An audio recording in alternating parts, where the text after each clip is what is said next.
Hey there, sleepyheads. Welcome back to a quiet corner where history whispers and the past unfolds gently, inviting your mind to drift and wander.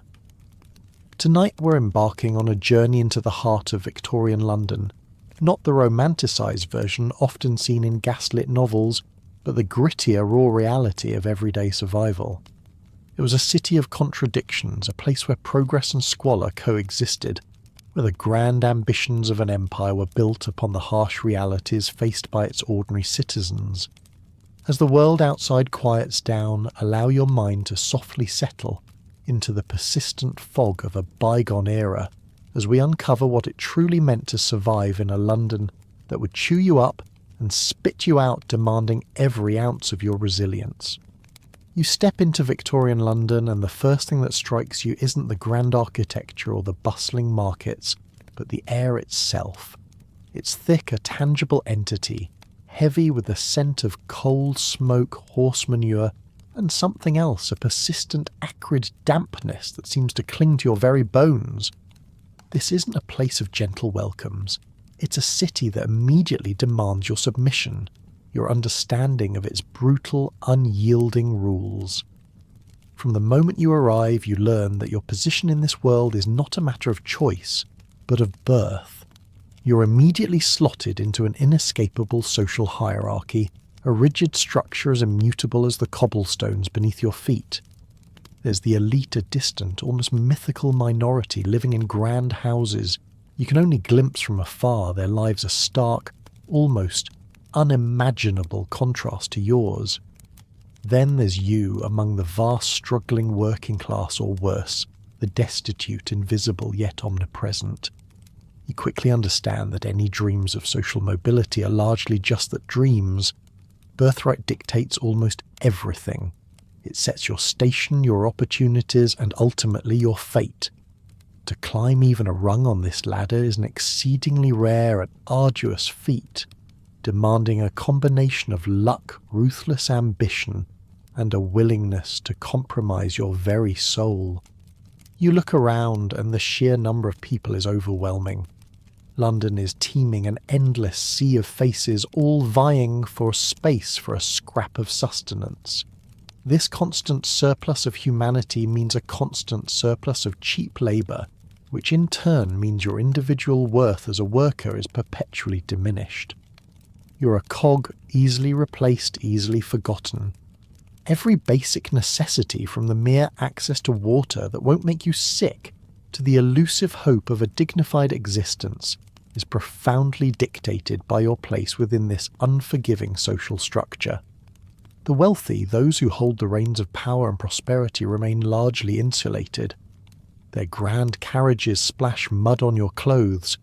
Their houses stand as bastions against the squalor, and their indifference to the pervasive suffering that defines life for the majority of Londoners is a chilling fundamental aspect of this society.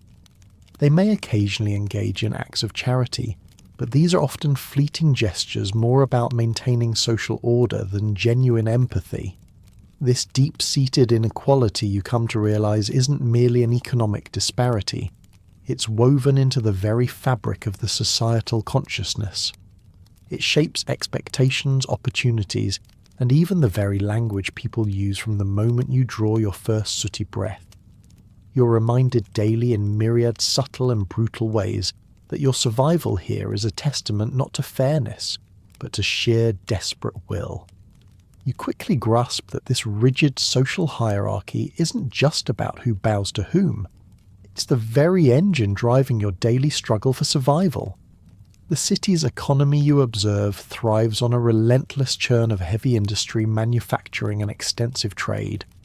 Smoke billows from countless factory chimneys, ships laden with goods pack the Thames, and the markets teem with commodities from across the globe.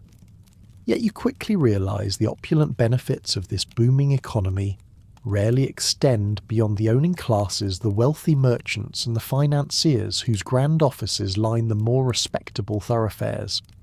For you and for countless others, these grand spectacles are merely the backdrop to a life of perpetual scarcity. Your wages, if you are fortunate enough to secure steady work, are tragically, almost comically low. People whisper that they are insufficient to feed a well-behaved cat, and you find this grim assessment to be chillingly accurate. Barely covering the most basic survival needs, your earnings disappear almost as soon as they arrive, leaving no margin for error, no room for unexpected illness, and certainly no hope for saving.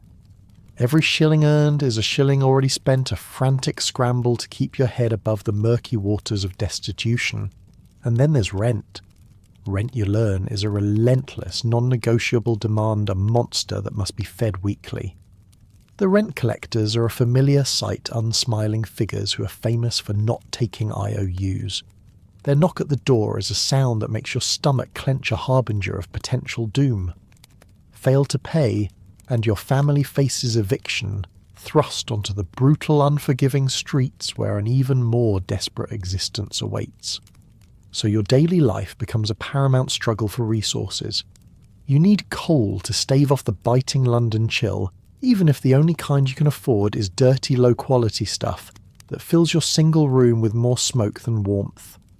You need food, not for pleasure but for energy, and it's a constant gamble to find anything that won't cause illness, a common enough occurrence in this unsanitary city.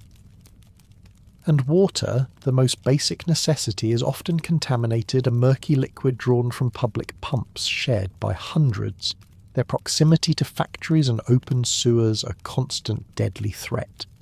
You learn to accept the taste, the smell, the knowledge that it might be making you sick because there simply isn't another choice. Land and housing ownership, you observe, are concentrated in the hands of a few. This leads to extreme overcrowding, particularly in the sprawling, dilapidated and unsanitary tenements that serve as homes for the working class. These buildings are often little more than slums, their walls crumbling their roofs, leaking their very fabric, permeated with the despair of generations. And the cost of even the most essential provisions, they're often unattainable luxuries. Sugar is an expensive commodity, butter, a whispered legend of better times, and fresh, clean produce a rare treat you might only acquire if you inherited a small sum or were exceptionally lucky. This constant scarcity, this perpetual striving for mere sustenance, contributes to a widespread, insidious malnutrition that saps strength and dulls the spirit, an invisible enemy stalking every street and every family. Beyond the systemic struggles of hierarchy and economy, you quickly discover that Victorian London harbours a more elemental adversary, nature itself, or rather nature distorted and weaponised by human industry. Your very breath becomes a testament to this truth. You live under the shadow of London's infamous pea soup smog, a phenomenon that is both a constant presence and an active threat. This isn't just a thick mist, it's a murderous haze, a direct consequence of countless coal fires burning day and night, their smoke merging with natural fogs to create a choking, impenetrable atmosphere. The sky above you is perpetually grey. Even on what might otherwise be a clear day, its pallor mirroring the city's grim reality. Visibility, you learn, is a precious commodity often denied to you. The smog reduces it to near zero, making the streets a treacherous maze where you can barely see the end of your own arm. Navigating the narrow, crowded lanes becomes an act of faith, a constant exercise in listening for the rumble of unseen carriages and the muffled shouts of vendors. You find that the smog seeps into everything. It clings to your clothes, embedding itself in the fabric, leaving a faint acrid scent that even the most vigorous scrubbing can't remove. It sticks to your hair, making it feel slightly greasy, and you even find a thin film of soot on your bread if it's left uncovered for too long. Your entire world, it seems, takes on a soot-streaked and mildly flammable signature, a constant reminder of the air you breathe. The smell of the smog is a complex bouquet, as some detached observer might wryly note, but to you it's simply the smell of home, and it's dreadful. It's a blend of chimney soot, the unmistakable stench of sewage wafting up from gutters and the Thames, and the ever-present odour of horse manure from the countless carriages and carts. This sensory assault is constant, irritating your nose and throat, making your eyes water. The city's soundtrack too is profoundly affected. You hear the constant rasping coughs of children and old men hacking like lifelong smokers, a disturbing ever-present part of the city's mournful chorus. It's a sound that signifies not just discomfort, but a slow, insidious consumption of vital organs. During major great smogs, the air becomes so incredibly dense that life grinds to a terrifying halt. You hear stories or perhaps even witness omnibuses crashing into one another, their drivers blinded and boats colliding on the Thames, their captains unable to see the riverbanks. These aren't just inconveniences, they lead to hundreds of deaths. You might remember the winter of 1873 when over 270 people perished in just 5 days directly attributable to the smog. Even the gas street lamps, which burn all day long in an attempt to cut through the gloom, offer little penetration, casting only a feeble glow that highlights the oppressive and inescapable nature of this man-made environmental catastrophe. It's a constant battle, you realise, just to draw a clean breath. As if the suffocating embrace of the smog weren't enough, you quickly learn that London's air is but one of many battlegrounds in your daily struggle. Pervasive disease and epidemics are an inescapable aspect of life, not merely a threat, but a constant unwelcome companion.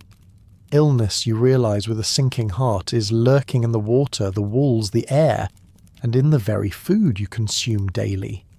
It's a silent predator, far more insidious than any street ruffian, for you can neither see it nor reason with it.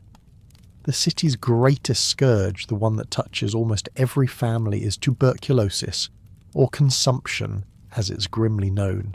It's a slow, insidious killer that slowly consumes your lungs, your body and your will, to live manifesting as a deep, constant, often bloody cough.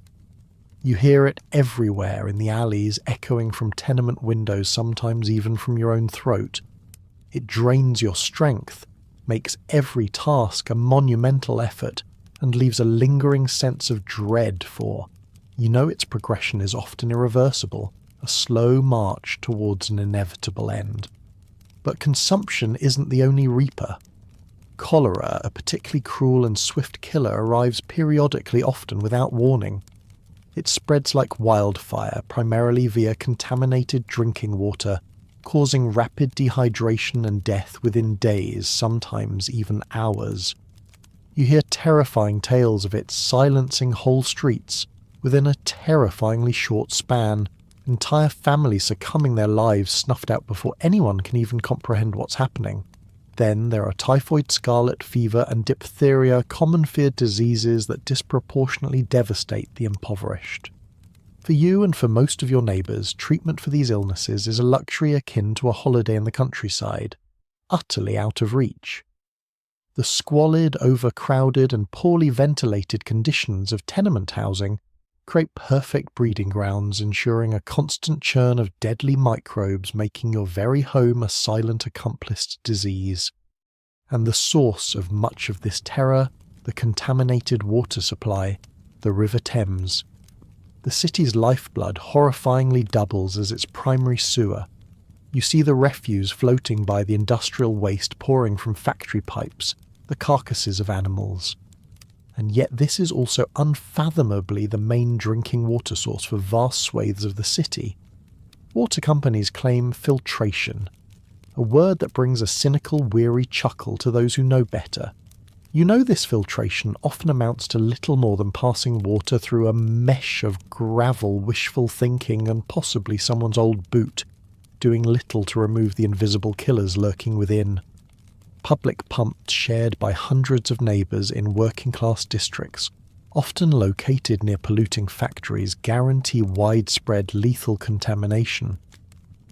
The deadly nature of the water is frequently only discovered when it's too late, leading to rapid family-wide succumbing to cholera and typhoid from a single shared bucket or pump. It's a grim lottery every time you take a drink. Even if you manage to navigate the invisible minefield of disease and the suffocating embrace of the smog, another more visceral threat looms large in your daily existence. Fires as a constant menace. The very architecture of your world, the way homes are constructed and arranged, seems almost designed to encourage them. You live with the persistent fear of a spark igniting everything you possess, which isn't much, but it's yours. The frequent sparking of chimneys, often poorly maintained and choked with soot, is a common occurrence. A sudden gust of wind down a flue, a build-up of creosote, any number of minor incidents can send sparks flying. Accidental tipping of cheap unstable stoves, often crammed into small cluttered rooms, is another constant danger. And the omnipresent oil lamps, your only source of artificial light after dusk, are easily knocked over in the close quarters of an overcrowded tenement room. Any one of these seemingly small mishaps can in an instant turn into a terrifying, uncontrollable blaze, transforming your precarious shelter into a death trap. Tenement buildings where you and your neighbours reside are often cheaply constructed. They are typically made of wood, a highly flammable material, and are packed densely together, sharing walls and narrow refuse-filled alleyways. This architectural reality makes them highly susceptible to rapid, uncontrolled blazes. One building catching fire often means the adjacent ones quickly follow suit, creating a terrifying domino effect. The flames spread with astonishing speed, fueled by dry wood old textiles and the general clutter of impoverished living. You hear the shouts, smell the smoke, and your heart leaps into your throat, knowing that a single spark could quickly consume an entire block, taking lives and livelihoods with it. The complete absence of smoke alarms, a modern comfort you can't even conceive of, means that often the first warning you receive is the roar of flames or the desperate screams of a neighbour. There are no effective rapid response fire brigades as you might imagine them. Early brigades are rudimentary, often relying on hand pumps and a slow, chaotic response. This means residents are left to fight fires with inadequate buckets of water, desperate shouts and futile attempts to contain the inferno themselves, often in vain. You witness the futility of such efforts, the despair in the eyes of those whose homes are consumed. A fire in this context is not merely a disaster, it's an immediate existential threat. It can instantly render entire families homeless, injured, or, most tragically, dead, adding yet another layer of profound dread to the already heavy burden of daily life. The pervasive challenges of London's foundational realities, you realise, don't just shape your existence. They define it, pushing you to your physical and emotional limits with relentless cruelty. Having traversed the overarching threats of smog, disease and fire, your attention now turns to the intimate, relentless details of your own daily life. Your home, if you can call it that, is a stark testament to the harsh realities of Victorian London. For a working-class family like yours, it's a single cramped room, a space you share with what might feel like 6 other souls, all breathing the same stale air. There is often only one bed, a lumpy straw-filled mattress that serves as the collective sleeping surface, making privacy a forgotten luxury and comfort a distant dream. This singular, oppressive space is where all of life's functions must occur, sleeping, eating, and the most basic attempts at hygiene. You quickly learn to live without the concept of personal space, your family members always within arm's reach, their movements and habits, intimately known whether you wish them to be or not. Rats, you discover, are not merely pests. They are an accepted permanent fixture of your living conditions, so common that you might half-jokingly consider charging him rent. They scurry behind the crumbling walls, dart across the floorboards in the dim light, and their presence is a constant, unsettling reminder of the pervasive filth and decay that surrounds you. You learn to live with them, to ignore their rustling in the night, though the thought of them sometimes crawling over you as you sleep is a persistent, chilling undercurrent. The sensory details of your room are etched into your memory. There's the pervasive smell, a complex mixture of dampness, unwashed bodies, stale cooking, and the distinct acrid odour of poverty that seems to cling to everything. There's the dust, a thick, persistent layer that settles on every surface, no matter how often you try to wipe it away. And then there's that strange sense of belonging, a paradox where the acute discomfort and squalor of your surroundings somehow foster a grim, almost perverse attachment. This is your lot, your corner of the world, and in its familiarity there is a strange, unsettling comfort.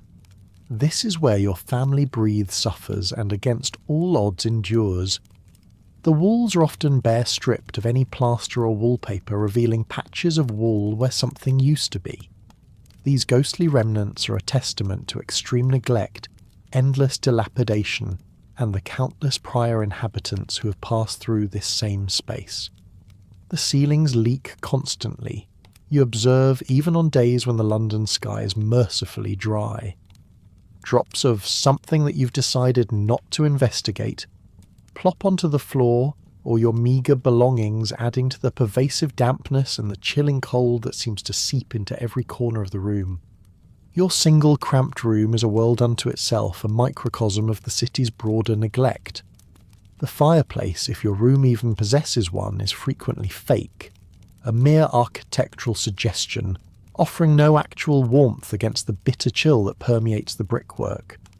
You shiver under insufficient covers during the long damp nights, the cold a constant unwelcome companion that gnaws at your joints and saps your energy.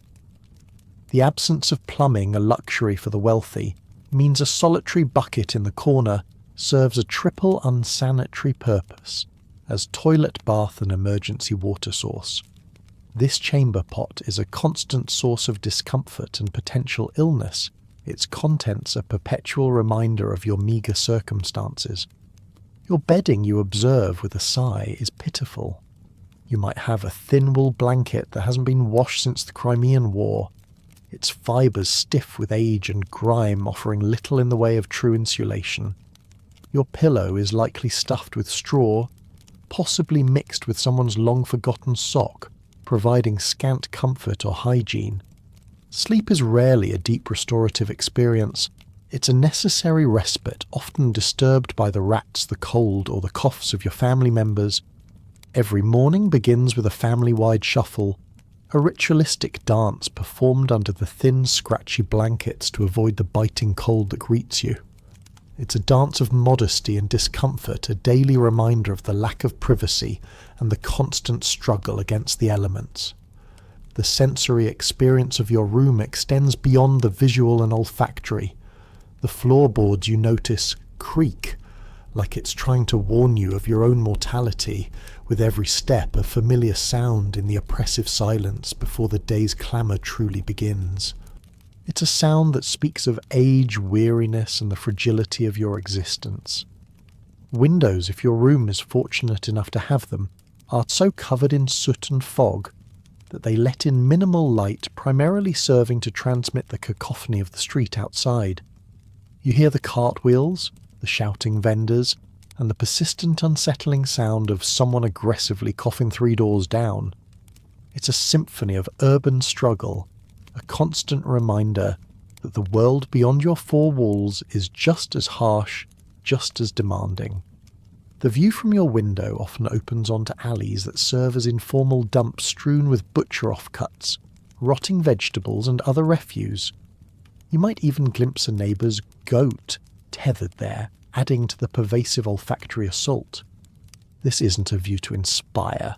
It's a stark tableau of urban decay, a constant reinforcement of your grim reality. And yet, despite the acute discomfort, the overwhelming squalor, and the constant threats, there is a grim, almost perverse sense of belonging to this familiar suffering space.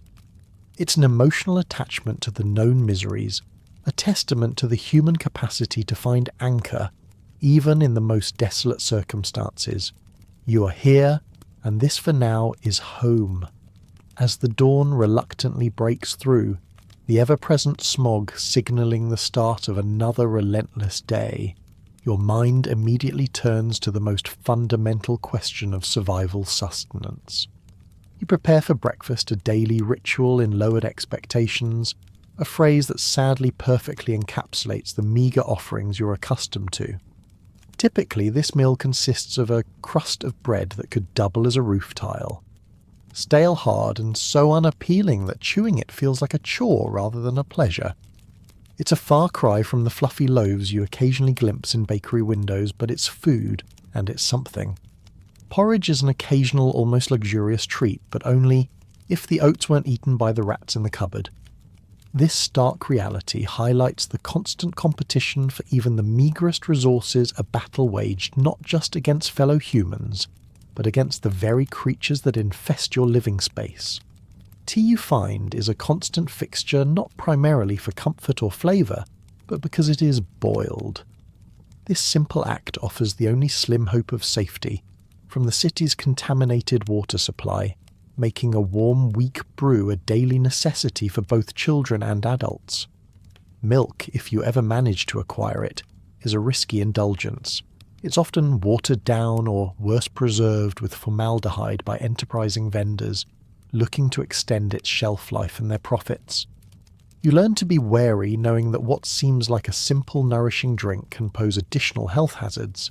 Sugar is an expensive commodity, a luxury rarely seen on your table.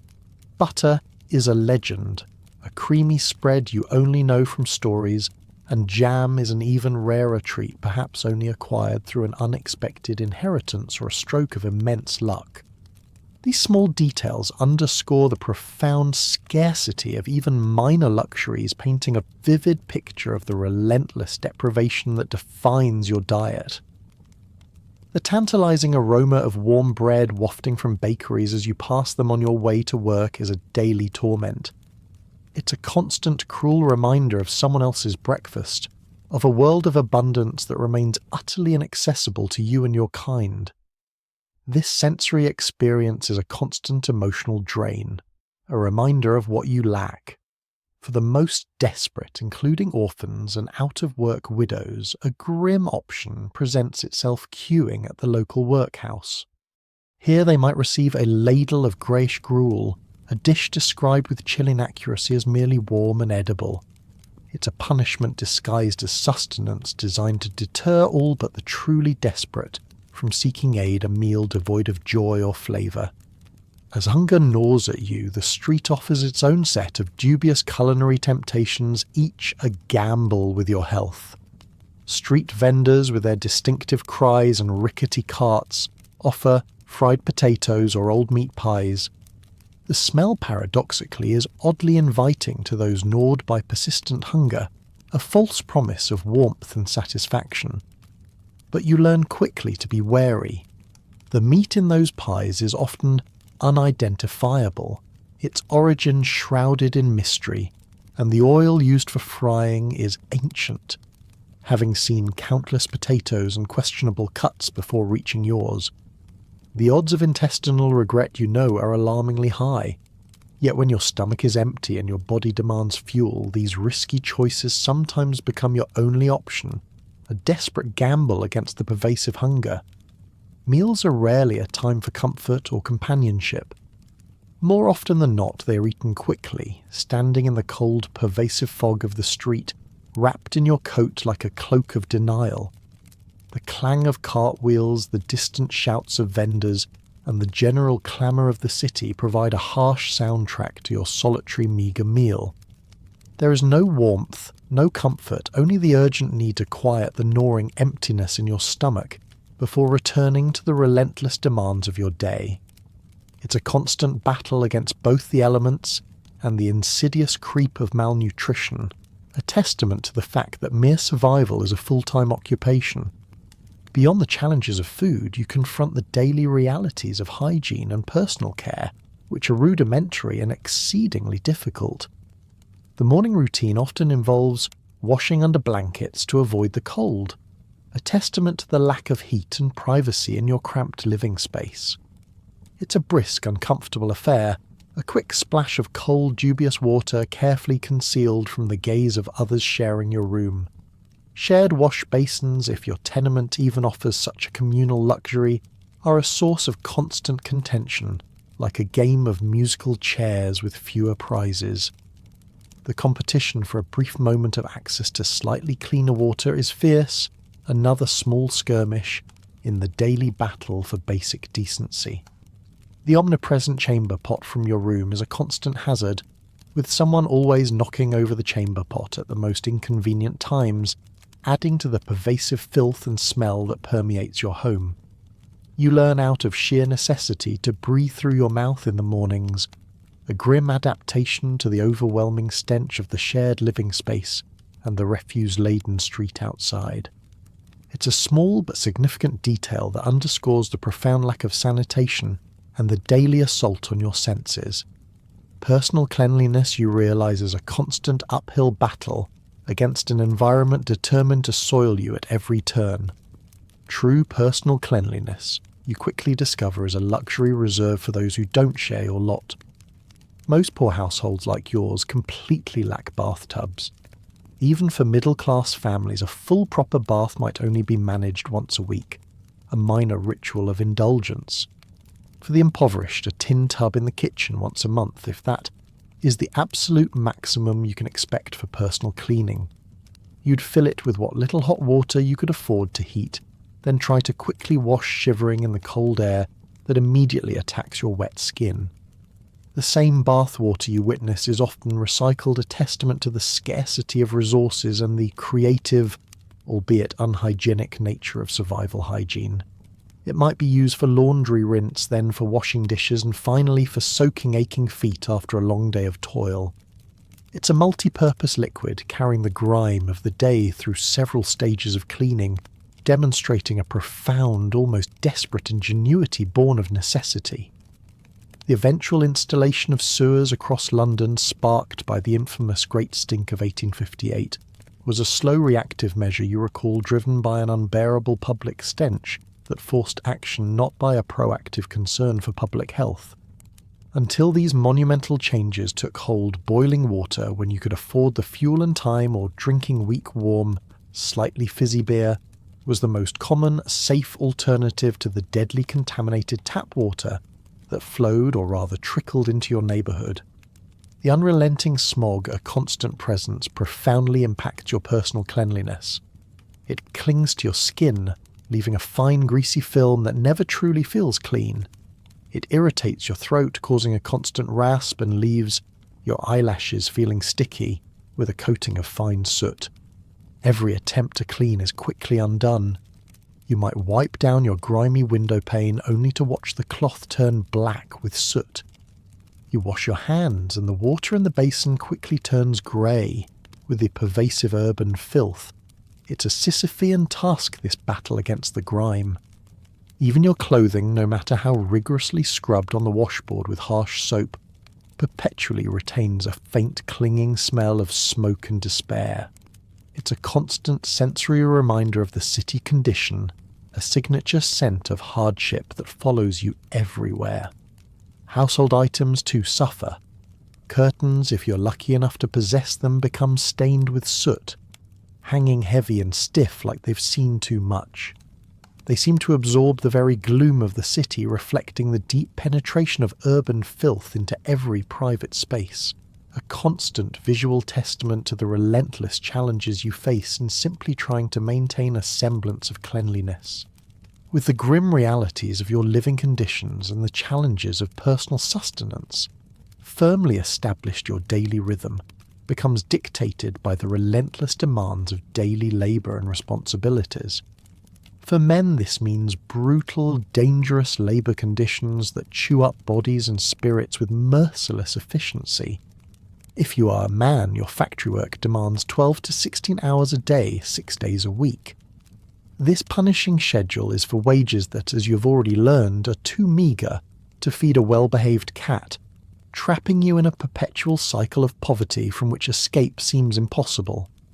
The factory environment is deafeningly noisy, a cacophony of whirring machinery, clanging metal, and the constant shouts of foremen. The air is thick with hazardous soot, metal shavings, and regret, eroding your health with every breath and slowly chipping away at your morale.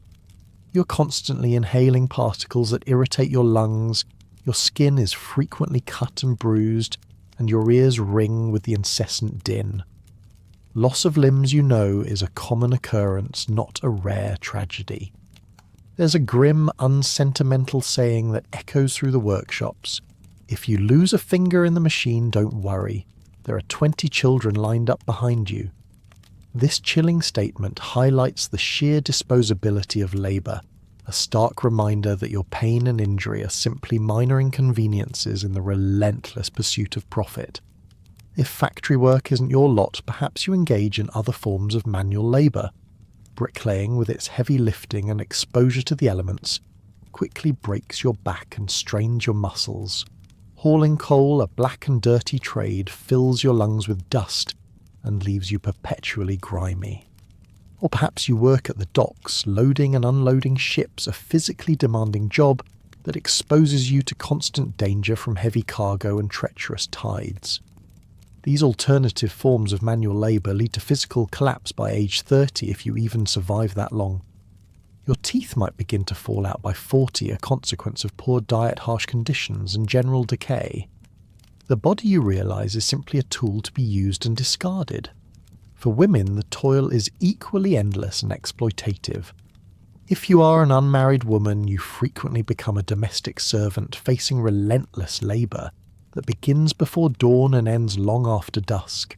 Your days are spent scrubbing floors on your hands and knees, hauling heavy buckets of coal up countless flights of stairs, blacking hearths, until your face is streaked with soot, and ironing mountains of clothing from dawn till dusk.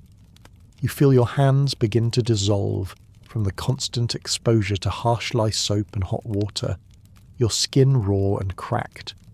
You sew until you forget what daylight looks like, your eyes strained, your fingers pricked raw, often by candlelight. This relentless physical and mental toll underscores the profound exploitation that defines female labour in Victorian London. If you are a married woman, your responsibilities double, creating a gruelling existence that leaves little room for rest or personal agency. You face the double duty of managing a filthy single-room home, a constant battle against the pervasive dirt and dampness. You are expected to raise several children in these cramped, unsanitary conditions, nurturing them while simultaneously battling the forces of disease and hunger. You must cook with virtually nothing, making meagre ingredients stretched to feed hungry mouths, a daily act of desperate culinary ingenuity. Sewing all clothing for your family is another tireless task, mending tears and patching holes by the dim light of a single lamp your fingers perpetually sore from needle pricks. And then there's the relentless pressure of balancing a meagre household budget, trying to stretch pennies to cover rent, food, and the occasional urgent need for medicine.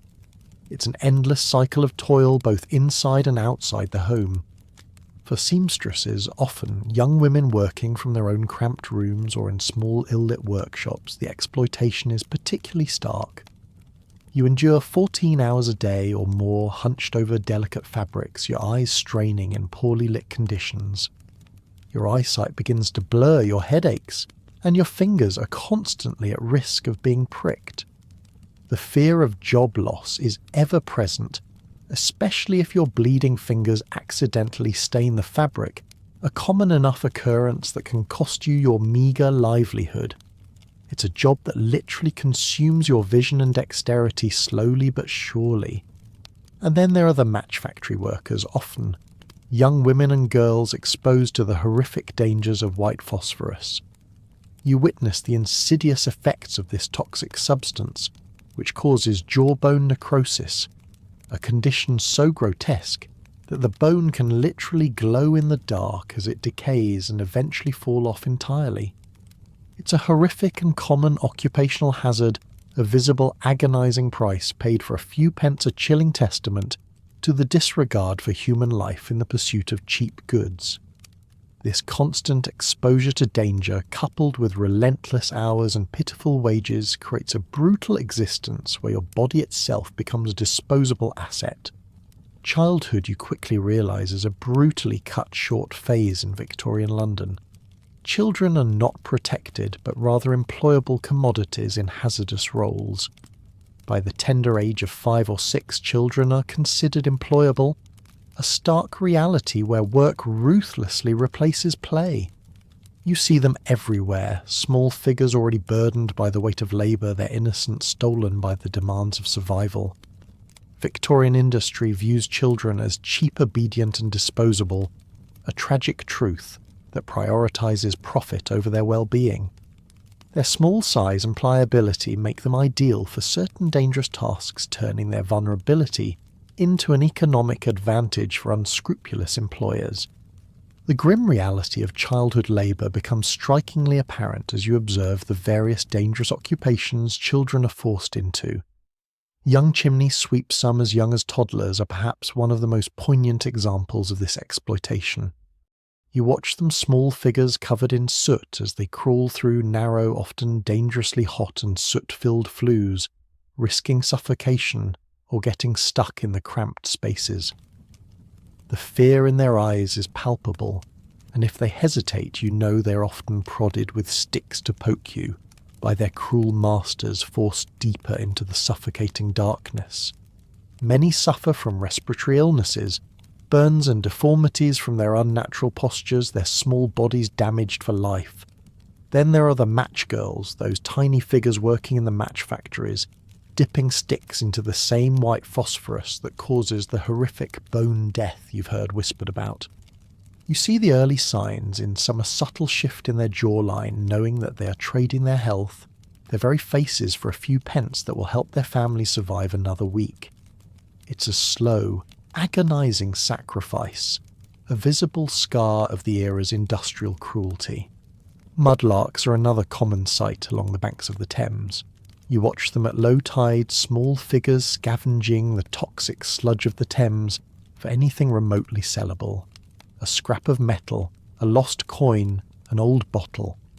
They emerge soaked, freezing, and routinely infected with unnamed Victorian diseases. From the putrid water, their faces streaked with mud and their clothes ragged. It's a desperate, dangerous existence, a constant exposure to the city's refuse and its pathogens, all for the slim hope of a few coins. Factory children, perhaps the most numerous, are tasked with some of the most perilous jobs. You see them cleaning under whirring machines, often while the machinery is still running, their small hands reaching into dangerous spaces. They are forced to learn fast the unspoken threat of or you lose a hand, hanging over them, a brutal lesson in the disposability of youth and limb in the name of efficiency. Their tiny fingers are nimble enough to navigate tight spots, making them invaluable for certain tasks, but their vulnerability means they're constantly at risk of severe injury, amputation, or worse. The lack of worker protections and fierce competition further exacerbates these grim realities. You quickly realise that there is no sick leave, no safety, and no sympathy for labourers like yourself. An injury or illness isn't just a personal setback. It's synonymous with starvation and destitution for your entire family. There's no workers' comp, no health insurance, and no HR department to turn to, leaving you utterly vulnerable to accidents and disease with no recourse, no safety net. In the harsh world of Victorian labour, foremen are not guides or mentors. They're taskmasters, relentlessly yelling at you to lift faster, breathe quieter, and stop bleeding on the equipment. Their sole focus is production, valuing output over your human well-being, a chilling testament to the era's industrial ethos. You learn to silence your pain, to push through exhaustion, because the alternative is simply too dire to contemplate. The unspoken message is clear: your suffering is a mere distraction, an inefficiency that must be overcome.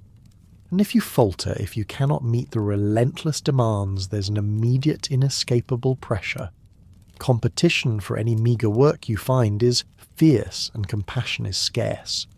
There is always someone more desperate behind you, someone willing to work for even less, to endure even worse conditions, just to put a few pennies in their pocket. This constant threat of replacement creates a pervasive atmosphere of fear and insecurity, preventing any organised push for better conditions and reinforcing the power of the employers. Your survival depends not just on your own strength, but on your ability to outlast or at least match the desperation of others. Having explored the individual struggles of daily existence and labour, we now turn our attention to the brief, often tragic window of childhood and education in Victorian London. As you've witnessed, childhood is a fleeting, short window before your back gives out and your lungs fill with soot. School for most remains a rare luxury, an ideal whispered about but seldom realised. Instead, work is a grim inevitability, a rite of passage forced upon children long before their bodies are ready for its demands. By the tender ages of 5 or 6, children are considered employable, a stark and brutal reality where the innocent pursuits of play are ruthlessly replaced by the exhausting demands of the factory floor or the hazardous streets. Victorian industry, in its insatiable quest for cheap labour and maximum profit, views children not as innocent beings to be nurtured, but as cheap, obedient and disposable resources. Their small size makes them perfect for reaching into tight spaces in machinery, their compliance makes them easy to control, and their sheer numbers ensure an endless supply, leading to a profound disregard for their well-being.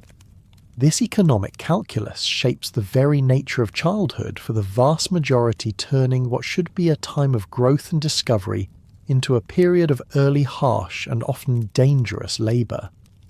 The concept of a protected childhood, as you understand it in modern times, is simply alien to this era. The grim reality of dangerous occupations for children is a harrowing chapter in Victorian London's story, one that you see unfolding daily in the streets and factories.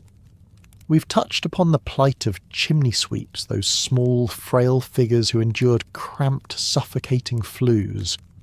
You recall the image of them risking physical abuse if they faltered with the constant threat of getting stuck or injured, their tiny bodies scarred by soot and fear. Their lungs, you know, will be forever damaged, their growth stunted, their lives often cut tragically short. Then there are the match girls, those tiny figures working in the match factories, dipping sticks into the same white phosphorus that causes the horrific bone death you've heard whispered about. You see the early signs in some a subtle shift in their jawline, knowing that they are trading their health, their very faces, for a few pence that will help their families survive another week. It's a slow, agonising sacrifice, a visible scar of the era's industrial cruelty. Mudlarks are another common sight along the banks of the Thames. You picture them wading through the putrid sludge at low tide, scavenging for anything remotely sellable. A scrap of metal, a lost coin, an old bottle. They emerge soaked, freezing and routinely infected with unnamed Victorian diseases. From the putrid water, their faces streaked with mud and their clothes ragged. It's a desperate, dangerous existence, a constant exposure to the city's refuse and its pathogens, all for the slim hope of a few coins. Beyond these specific notorious occupations, countless other children eke out a living as street hawkers, their small voices competing with the clamour of the city, selling newspapers, roasted chestnuts or tiny trinkets. Others are message runners darting through the perilous streets, their speed and small stature making them ideal for quick deliveries. All of them face constant threats from trampling horses and careening carriages to physical violence and theft from adults who prey on the vulnerable. Their resilience is remarkable, but their innocence is brutally sacrificed on the altar of survival.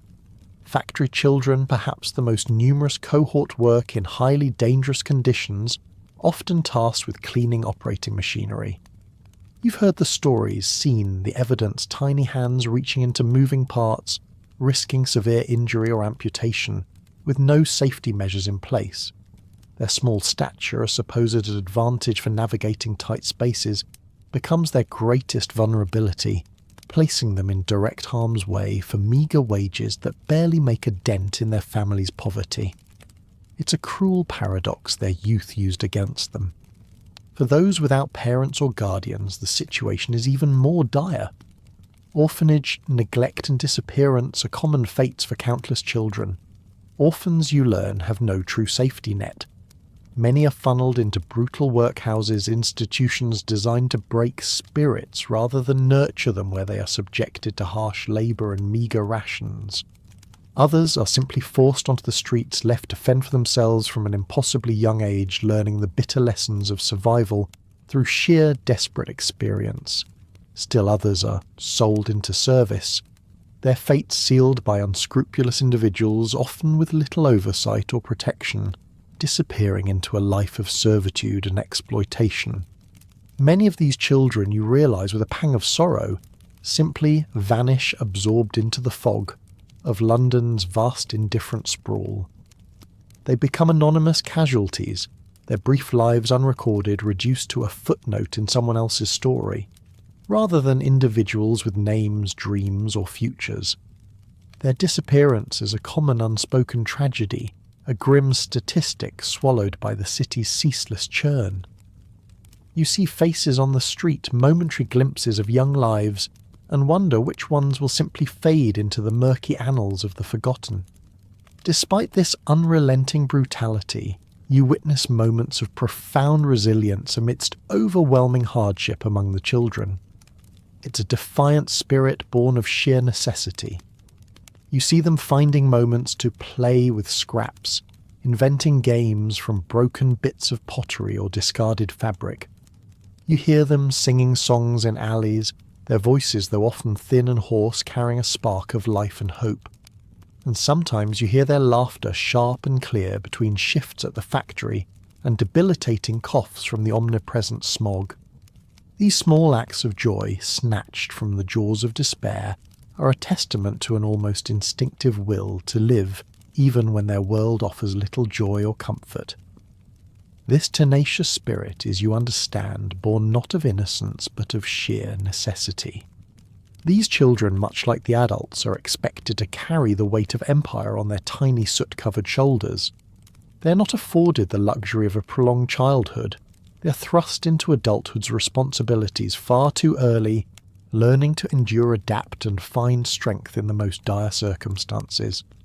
Their survival against all odds is a testament to an almost miraculous will to persist a quiet defiance against a world that offers them so little. Life in Victorian London, you conclude, is a gruelling testament to human endurance, where the struggle for personal survival is inextricably interwoven with the stark economic and environmental realities of the era, pushing individuals to their absolute limits. Now, shifting your perspective slightly, we delve into the realm of power control and human response, exploring the underlying governance conflicts and dissenting voices that shape this complex society. You quickly grasp that beyond the symbolic monarchy, real power in Victorian London flows downwards, not upwards. It emanates from the wealthy elites who own the factories and the land, the landlords who collect the crushing rents, and the factory foremen who hold your daily livelihood in their hands. They demand nothing less than unquestioning obedience, and you quickly learn that defiance comes at a steep, often unbearable price. The will of an employer or a landlord, you observe, often supersedes any semblance of rights for the poor. You have little to no legal protection, and your word means little against theirs. To speak out to refuse an unreasonable demand means immediate dismissal from your work or swift eviction from your meagre home. You understand that the system itself is not designed to uplift you. It is designed to forget you. The rich, insulated in their grand houses and exclusive clubs, often pretend you don't exist, their lives entirely detached from the pervasive suffering that defines yours.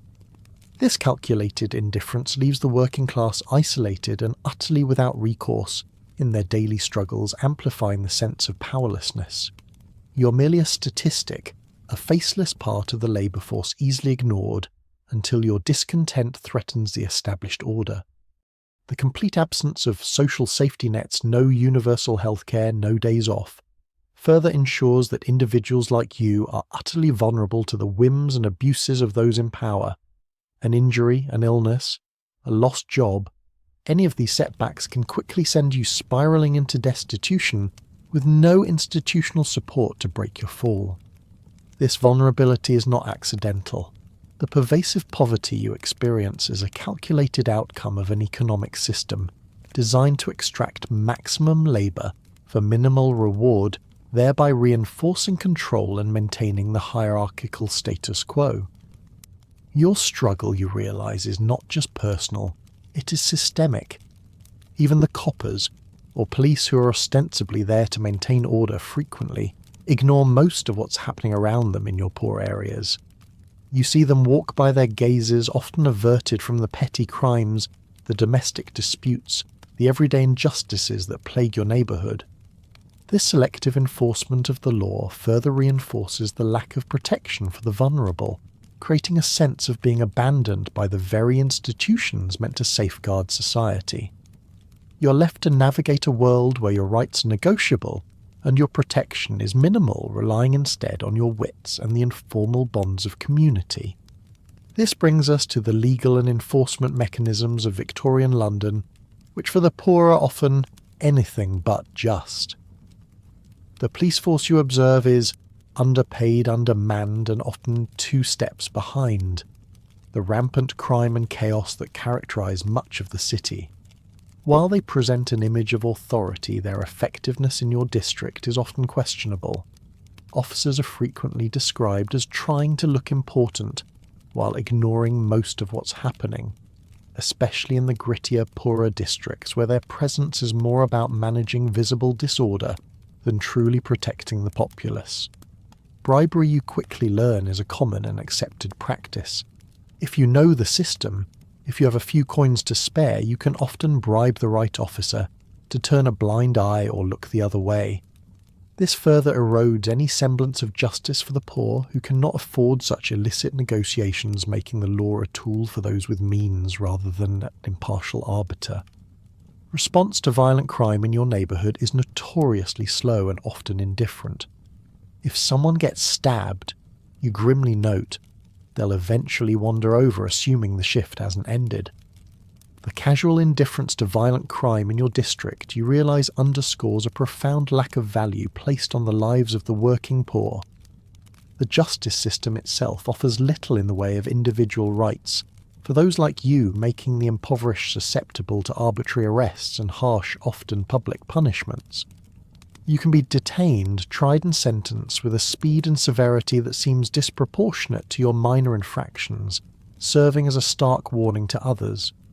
Your word carries little weight against the testimony of someone with status, and the concept of innocent until proven guilty often feels like a cruel joke. Perhaps the most chilling instrument of control is the workhouse. These magical institutions for the destitute are designed, you learn not to help, but to work to the bone in exchange for food so bland it feels like a punishment. They embody a philosophy that sees poverty itself as a moral failing, a crime punishable by forced labour, meagre rations, and the systematic stripping away of dignity. The workhouse isn't a charity, it's a deterrent, a place where people are sent to be broken, to lose their names and their identities. Entry into a workhouse means losing any autonomy. You are subjected to a rigid, dehumanising regime, separated from your family, forced into mind-numbing labour, and fed barely enough to sustain you. The aim, you realise, is to not die too loudly, signifying an expectation of quiet submission and the suppression of any form of resistance or complaint. You're to be grateful for your meagre existence to disappear into the monotonous rhythm of institutionalised suffering. The workhouse stands as a stark warning, a grim reminder that if you fail to survive on your own, this is the ultimate inescapable fate. This brings us to the shadow of death and morality, which also serve as powerful societal controls. Death, you soon understand, is a constant companion in Victorian London everywhere.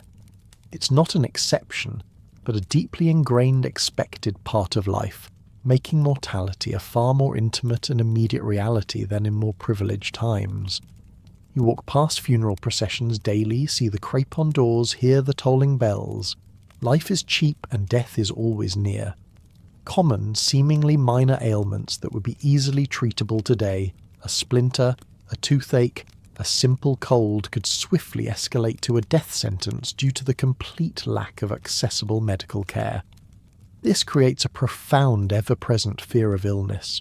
a constant anxiety that a minor cough could turn into consumption or a scraped knee into a fatal infection. You learn to ignore pain, to push through discomfort, because drawing attention to it might mean a costly doctor's visit you cannot afford, or worse, an admittance to a dreaded infirmary from which few return. For women, childbirth is an incredibly perilous journey, a lottery where the stakes are life and death. You hear tales far too frequently of a woman giving birth to a baby, or a gravestone, sometimes both, underscoring the extreme fragility of life and the dangers inherent in what should be a natural process. Infant mortality is tragically high, and many women succumb to puerperal fever and other complications, their lives cut short in the act of bringing new ones into the world. This constant spectre of death fosters a sense of fatalism, a quiet resignation to an early demise. The prevailing thought is often, if something doesn't kill you fast, it will kill you slowly, a grim acceptance that your existence is a constant negotiation with mortality. And in this struggle for survival, your personal morality often takes a back seat. You understand that morality comes second to hunger. The sheer relentless pressure of finding food, shelter and warmth often forces individuals into actions that they might otherwise deem immoral. Petty theft, prostitution, illicit dealings. These are not always choices of malice, but desperate measures born of economic control over ethics, highlighting how deeply poverty can corrupt and compromise one's moral compass. To judge too harshly, you realise, is to misunderstand the crushing weight of their circumstances. Even in death, dignity is often denied to the poor. You see people dying in workhouses, their bodies unceremoniously disposed of, or on the cold, unforgiving streets becoming just another anonymous casualty. This lack of dignity in death serves as a stark warning, a powerful if unspoken societal control mechanism. It reinforces the message that if you do not conform, if you do not struggle and strive, even your final moments will be devoid of respect or remembrance. Yet despite this heavy hand of power and control, you also witness the seeds of discontent and collective resistance beginning to sprout. The root causes of peasant worker suffering are abundantly clear. The implicit taxes through exorbitant rent and the crushing cost of living directly lead to widespread suffering among the working class, leaving them perpetually indebted and deprived. The constant threat of famine and widespread food scarcity, which you've experienced firsthand, creates a deep simmering resentment against a system that allows such abundance for some while others starve. The dehumanizing conditions of labour and living, the relentless toil, the casual disregard for human life. All of these fuel a profound sense of injustice and desperation among the masses. But this desperation you observe doesn't always lead to quiet submission. There is an emergence of collective action. Despite the overwhelming risks and the complete lack of legal protection, people begin to form unions and organize strikes. These are nascent, dangerous forms of resistance against the relentless exploitation acts of defiance against the unyielding power hierarchy that seeks to control every aspect of their lives. These acts of collective resistance, you observe, are often met with swift and brutal suppression. Employers hire strikebreakers, the police are called in to disperse gatherings, and workers face immediate dismissal, blacklisting, or even imprisonment. Yet despite these severe consequences, these movements represent a critical, albeit dangerous exercise of collective agency. They are a defiant refusal to passively accept fate, a bold challenge to the established order that has held them in its thrall for generations. Though often localized and short-lived, these acts demonstrate a powerful unspoken truth. Even in the darkest corners of oppression, the human spirit yearns for justice and freedom. The risks involved, job loss, imprisonment, violence, highlight the immense power disparities they faced, yet they chose to act, a testament to their enduring courage. And then there's another darker response to systemic failure crime as a career path. For countless individuals in Victorian London, you realise honest work is so gruelling, so dangerous, and so poorly paid that crime becomes the only viable career path for survival. It's a pragmatic, desperate choice not always born of inherent evil, but of an absolute undeniable necessity.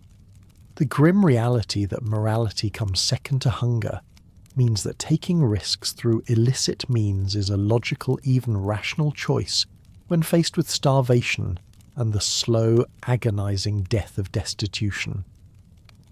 You see it as a desperate gamble, a calculated risk against an almost certain decline if you stick to the straight and narrow. The varied criminal endeavours that flourish in London's underbelly are a testament to human ingenuity twisted by desperation. Petty theft is widespread, almost an art form.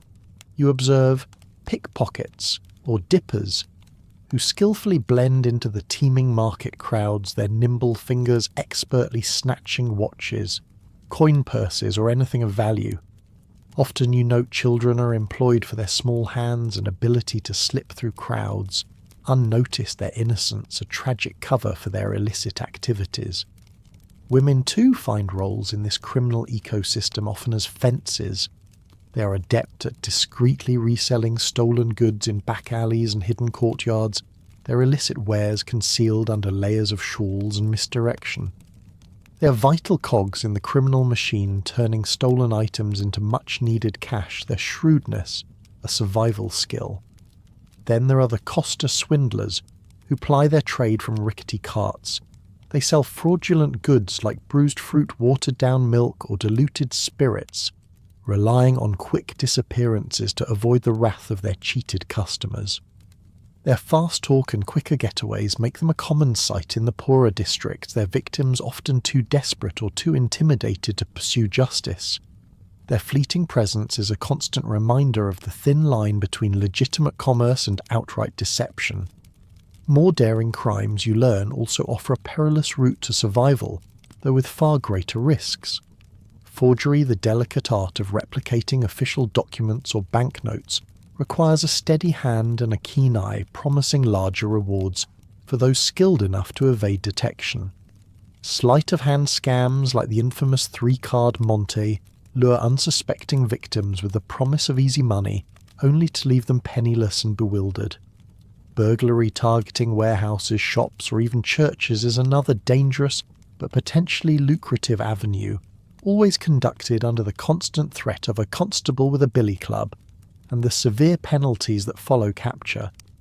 These more ambitious criminal endeavours are often the domain of those who have honed their skills or who feel they have absolutely nothing left to lose. London's underbelly also harbours surprisingly sophisticated structures.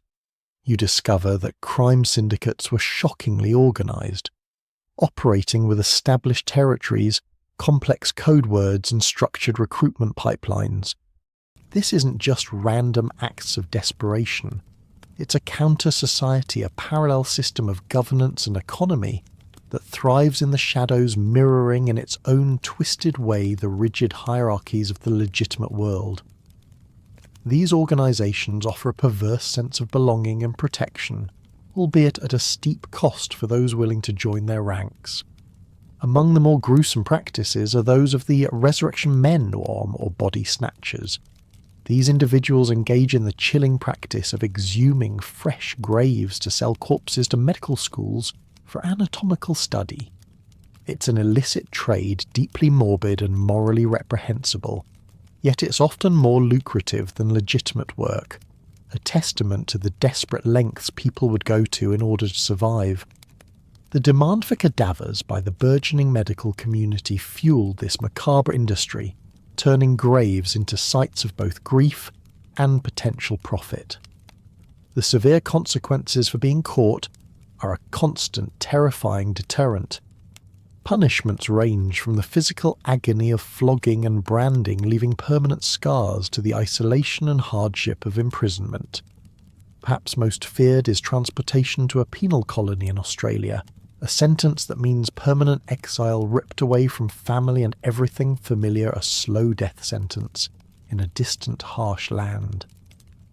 Despite these severe deterrents, the alternative of starving on a cold street often makes the inherent risk of crime hold a certain appeal for the desperate. For For them, the potential reward, however fleeting, outweighs the chilling consequences. Crime in this context is not merely the opposite of work, but is work, and for many it's the only job that hires in a city that has failed them utterly. It's a brutal logic born of survival, where the lines between right and wrong blur under the crushing weight of hunger and desperation.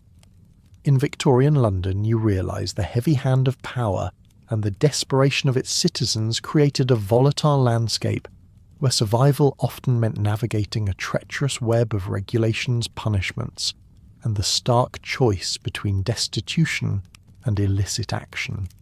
Having explored the harsh realities of power control and the desperate measures taken for survival, we now turn to the subtle, often unseen elements that bind people together. The social fabric culture, etiquette and relationships. You quickly learn that in this overwhelming urban environment, communication is often chaotic and aggressive. On the streets, you hear constant yelling all the time about everything, vendors hawking their wares, omnibus drivers shouting arguments erupting, and children crying. It's a relentless, unfiltered symphony of human interaction, a stark contrast to any notion of quiet, refined conversation.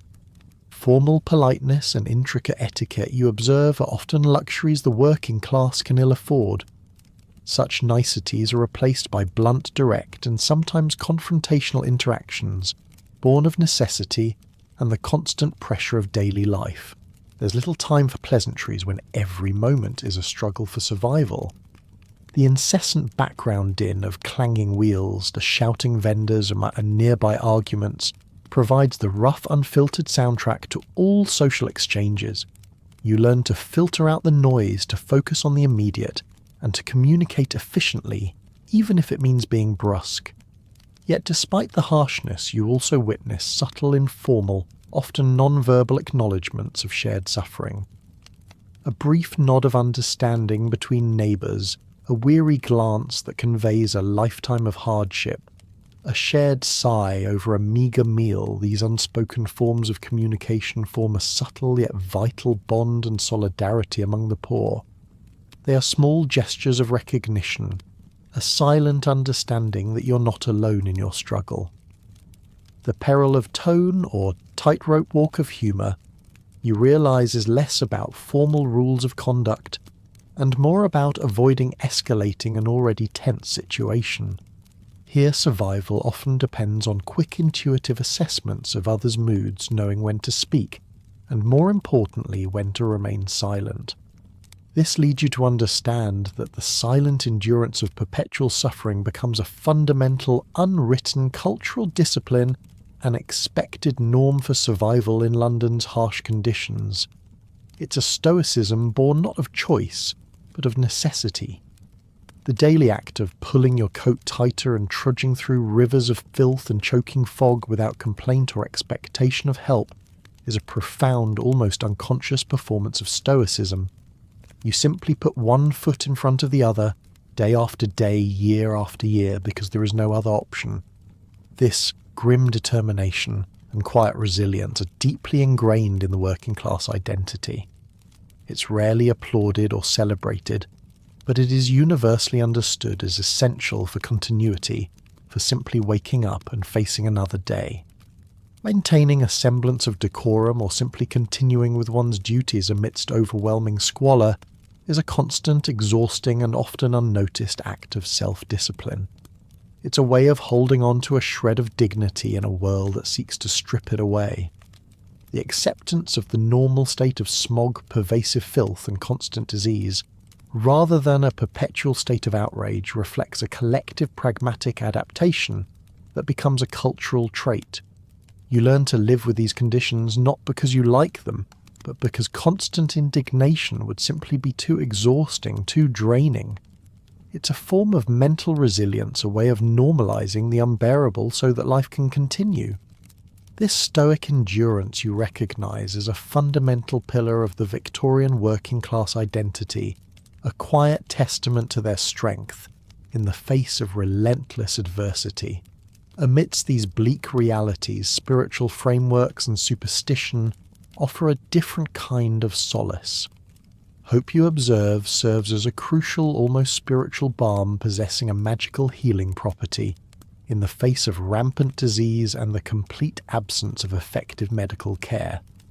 It's not a logical hope perhaps, but a fervent, desperate clinging to the possibility of a better tomorrow, a whispered prayer for a reprieve from suffering. Without this glimmer, however faint existence would be truly unbearable.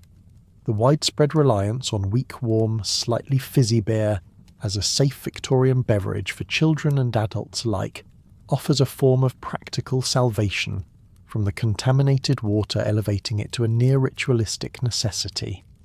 It's not about indulgence, but about survival, about making a potentially deadly liquid palatable and somewhat safer to consume.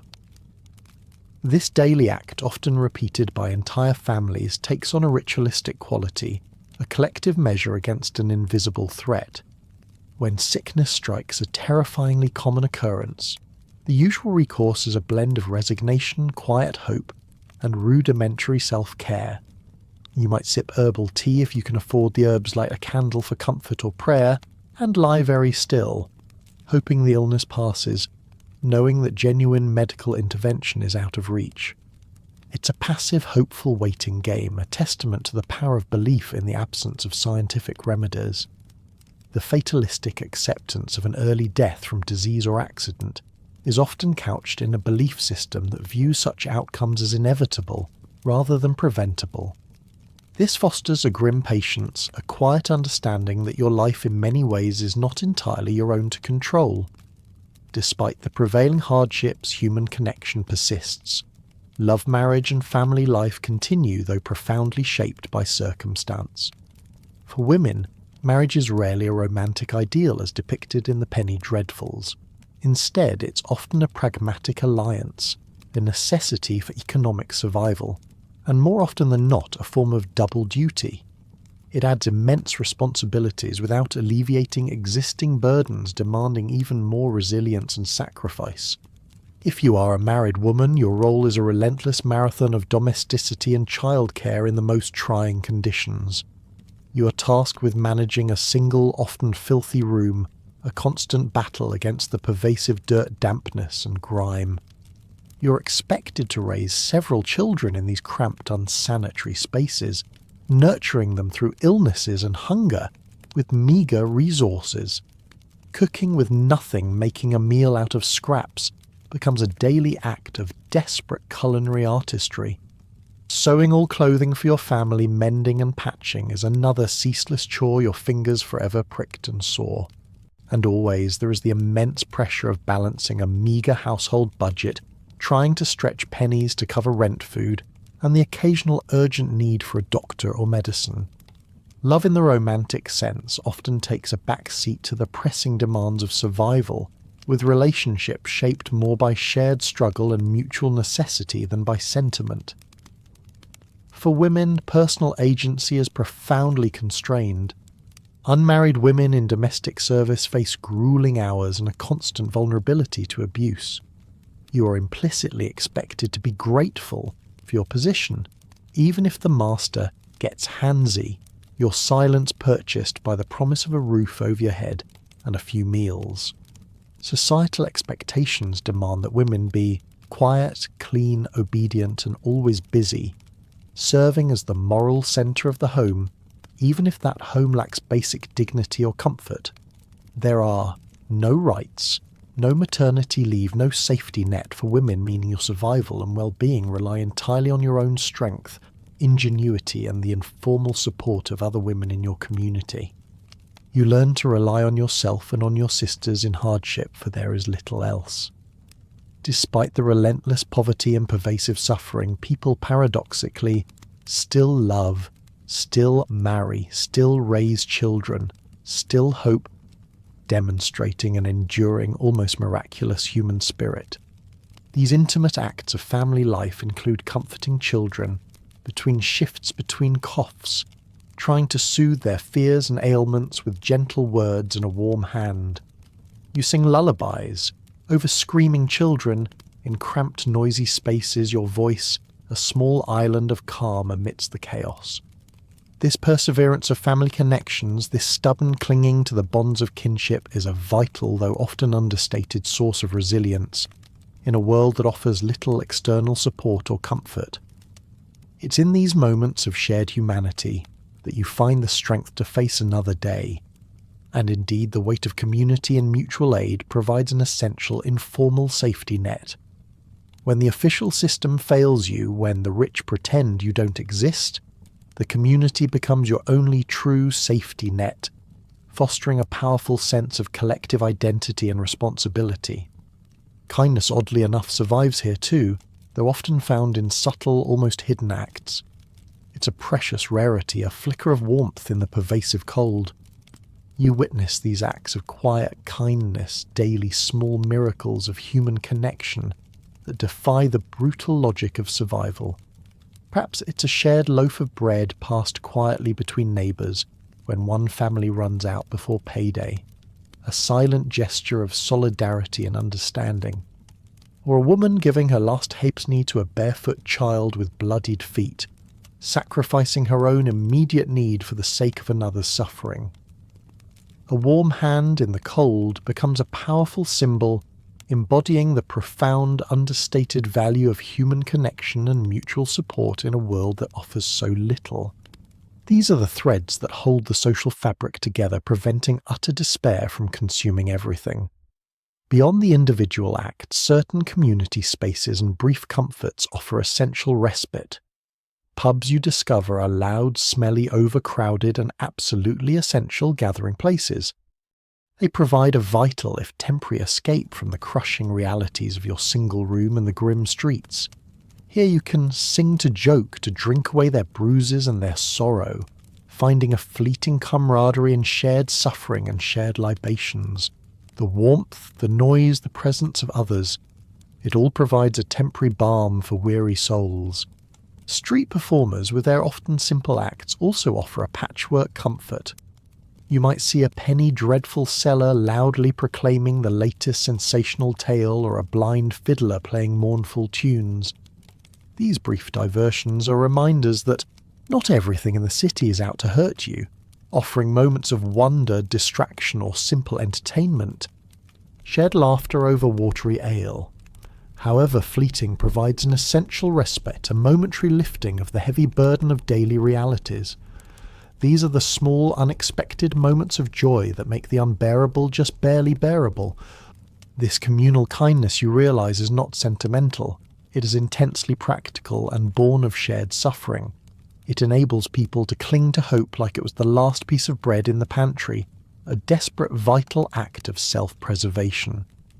The ability to find kindness in the gutter, a warm hand in the cold, a crust of bread, a half-hummed lullaby, is a defiant act signifying that the city's grim realities have not won completely.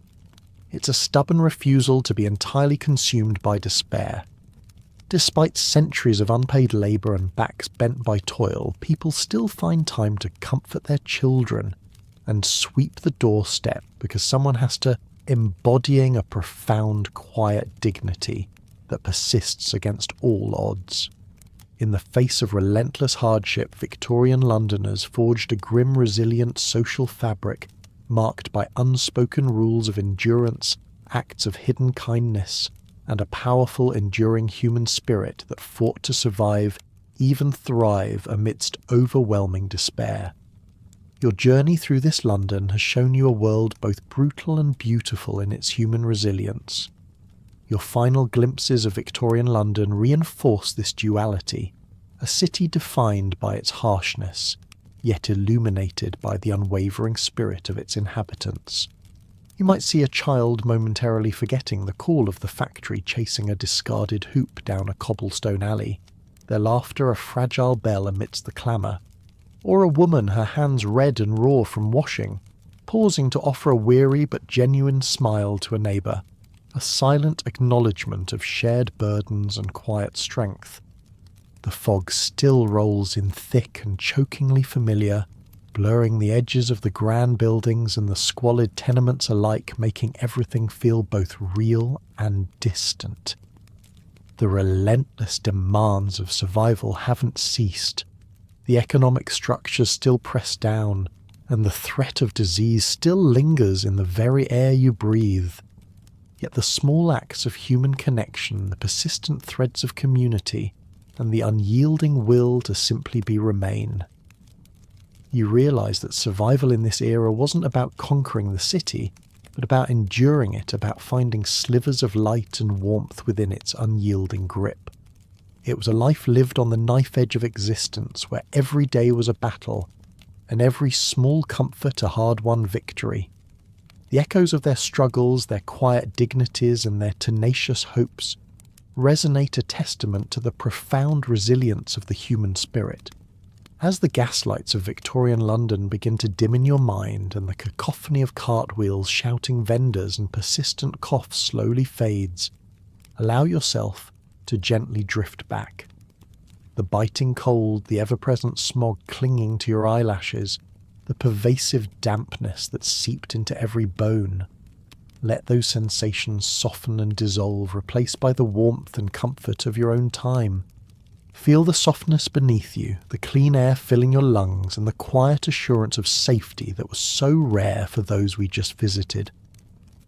Imagine the quiet miracle of clean running water, the simple joy of a hot bath, or the easy access to food that nourishes without fear.